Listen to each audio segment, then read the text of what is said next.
The advancement of technology over the last couple of decades has brought an immense number of benefits.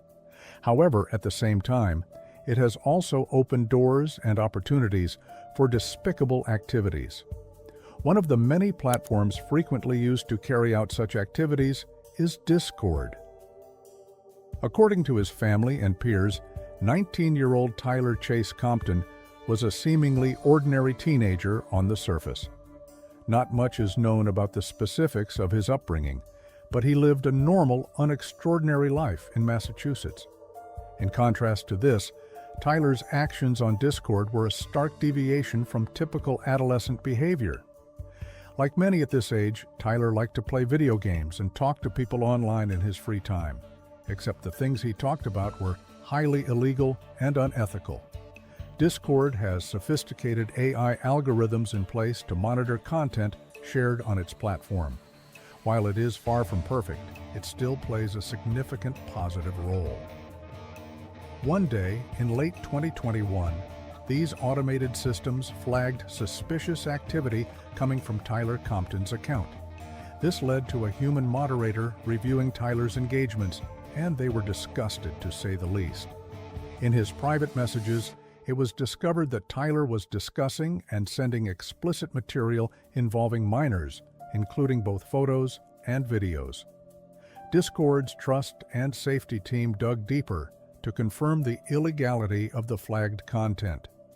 After verifying that the material was indeed illegal, they reported it to the National Center for Missing and Exploited Children, NCMEC.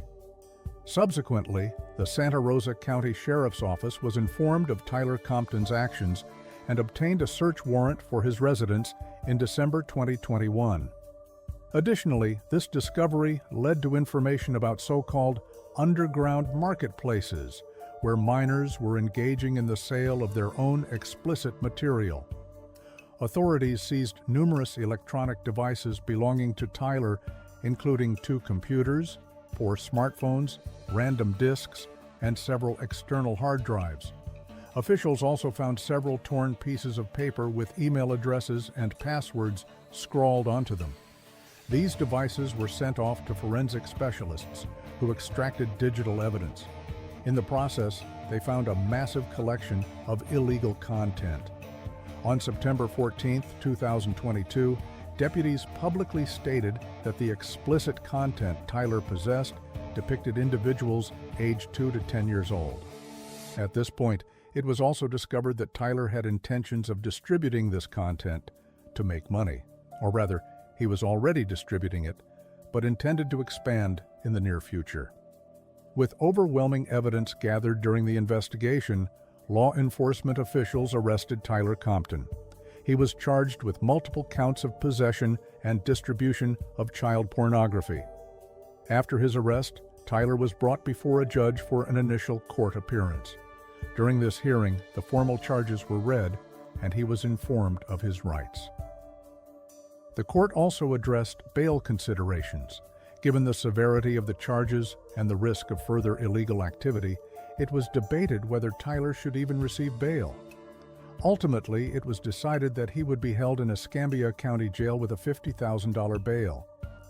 Tyler was ultimately found guilty, but I couldn't find exact details on his sentence, only that it was described as lengthy. This next entry takes us to a small town in Iowa with a population of under 10,000, Perry. In this town lived a 17-year-old named Butler, who was born and raised there. His father, Jack, served as the director of the city's airport and had previously been the public works director for many years. His mother, Erin, owned a small business and was an active member of the city development board. Both parents were well known and respected in the community. Despite the family's strong standing in the community, Dylan's childhood was filled with challenges.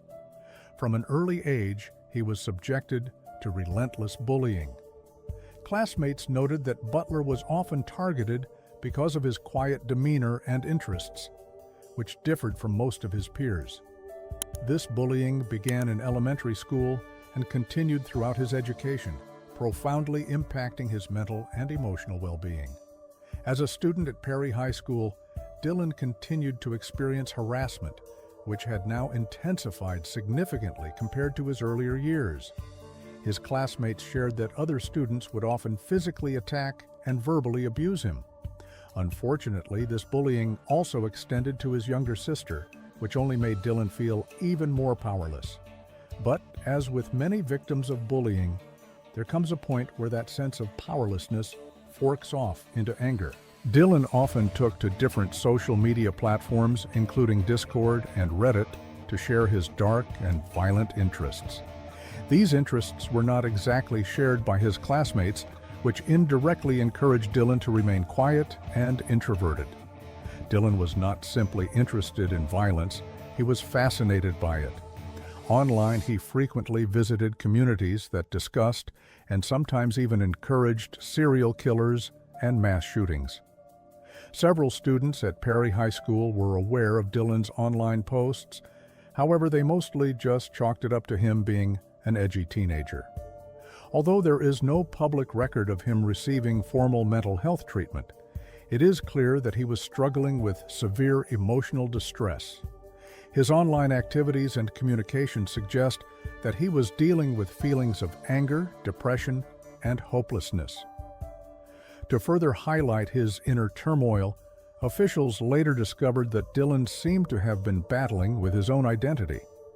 He frequently visited communities such as the trans and androgyne boy subreddits, sharing that the only reason he hadn't transitioned yet was because he, quote, doesn't want to be ugly.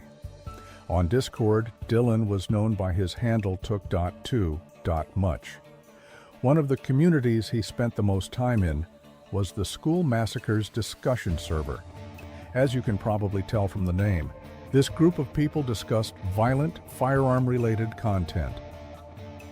In November 2023, the Discord server was reported to the FBI by a concerned user. The FBI reached out to gather more information, but no substantial action was taken.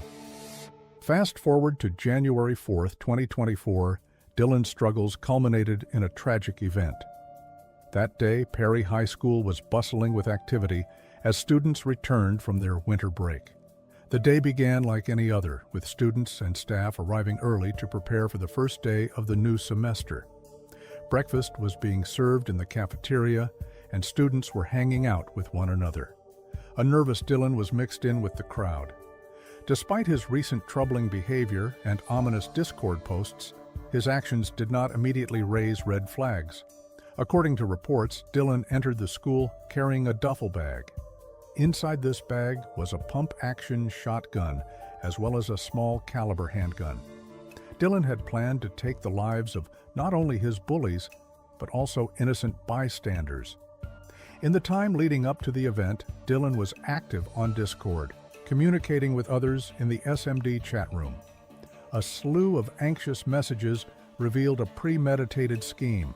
At approximately 7 a.m., Butler sent a message saying, "I'm at the school. It's about to go down. Nervous as Forex, but I have to do this." This message was followed by another one shortly after, indicating that he was assembling his weapons in the bathroom. "I'm in the bathroom getting ready. A nerd is in here. I need him to leave so I can assemble my guns." At approximately 7:37 a.m., Dylan emerged from the bathroom fully armed and ready to carry out his plan. He headed toward the cafeteria where students had gathered. The school's panic button was pressed immediately, alerting local law enforcement to the situation. Within 7 minutes, police officers from Perry and surrounding areas arrived at the scene. Officers conducted a systematic sweep of the building, securing areas and evacuating students and staff. As the police moved through the school, they encountered Dylan, who had retreated to a hallway. In a final act, Dylan turned his weapon on himself, ending his life. His body was found near the weapons he had used, along with an IED, which was later rendered safe by bomb disposal experts. The first victim was an 11-year-old boy named Amir Joliffe. He was in the cafeteria when Dylan opened fire. Amir was struck by multiple gunshots and died almost instantly. As the shots rang out, chaos erupted. Students and teachers realized what was happening, and panic spread throughout the school.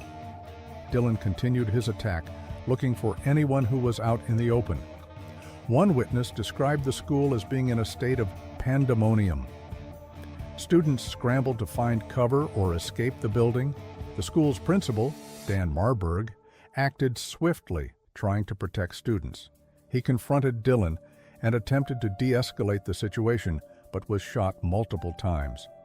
Despite his critical injuries, Marburger's intervention bought a small window of time, allowing several students to escape or hide.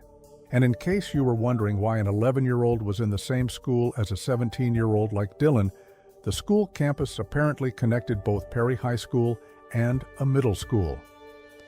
During the incident, Dylan continued to post messages on Discord, updating the chat room members about his actions. One of his last messages read, "It's happening. I'm doing it. I can hear the sirens already. I won't be taken alive." In the immediate aftermath, emergency medical teams treated the injured and transported them to local hospitals. 7 people were injured, including 4 students and 3 staff members. Principal Marburger was among the most critically injured and was taken to Mercy One Hospital, where he underwent emergency surgery. Interviews with students, teachers, and staff members revealed the extent of Dylan's isolation and the bullying he had endured.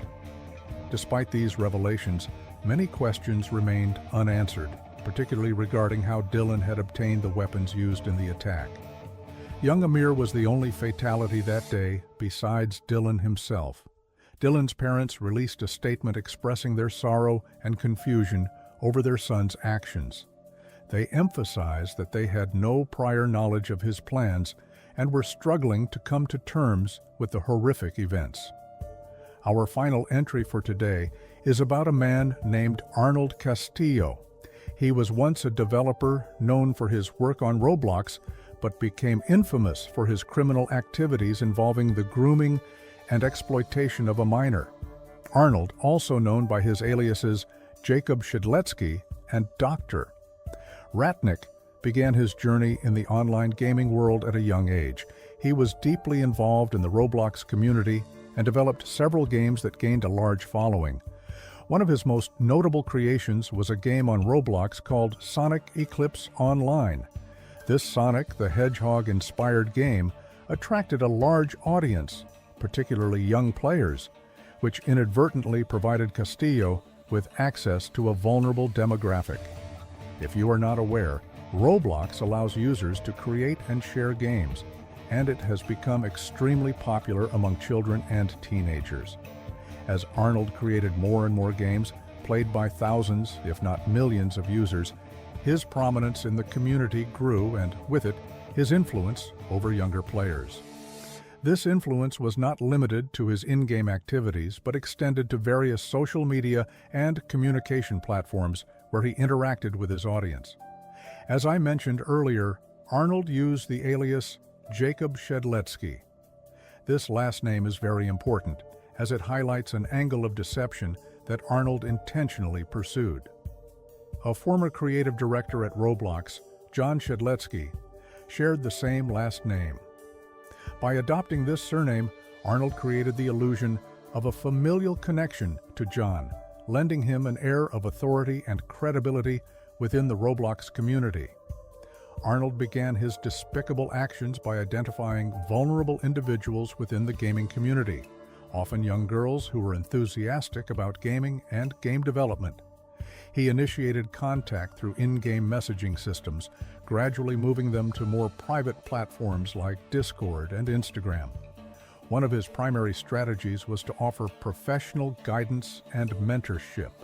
By presenting himself as someone with industry connections and knowledge, he gained the trust of his victims. He often promised them opportunities in game development, which created a false image of a potential career that was hard to resist for young and naive developers.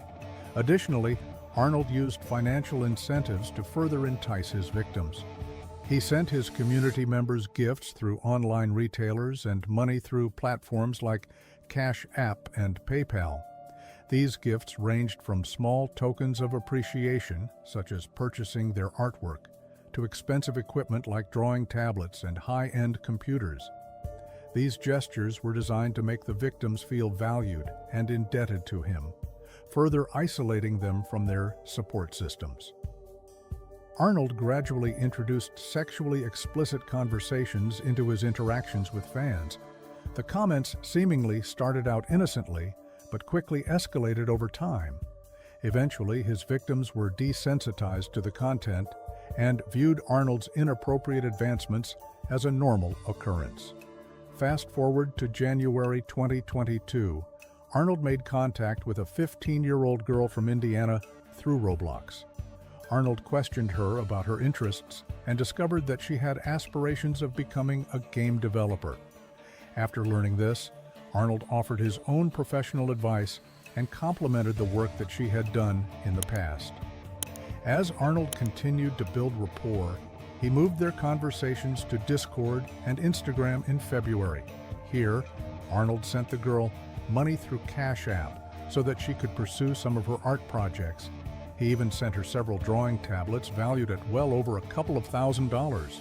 Throughout the month of March, the girl showed Arnold the projects she was working on with the equipment he sent her. Arnold praised the girl and said that she had a very rare talent that shouldn't be wasted. Once he had established that he was a kind and generous man within the mind of the 15-year-old girl, Arnold began isolating her. He started by saying things like how he cared about her more than her real-life friends and family. When the girl said that her family loved her, Arnold would apply pressure by saying that they didn't care to the same extent as him. They weren't the ones spending thousands of dollars on her so that she could pursue her dreams. Therefore, they didn't love her as much as he did.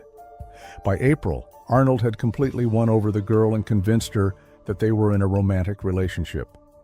The girl truly believed every single word that came out of Arnold's mouth. However, there was one major issue standing between them. Arnold told her that her parents would not understand and instead act as an obstacle when it comes to meeting up and being happy.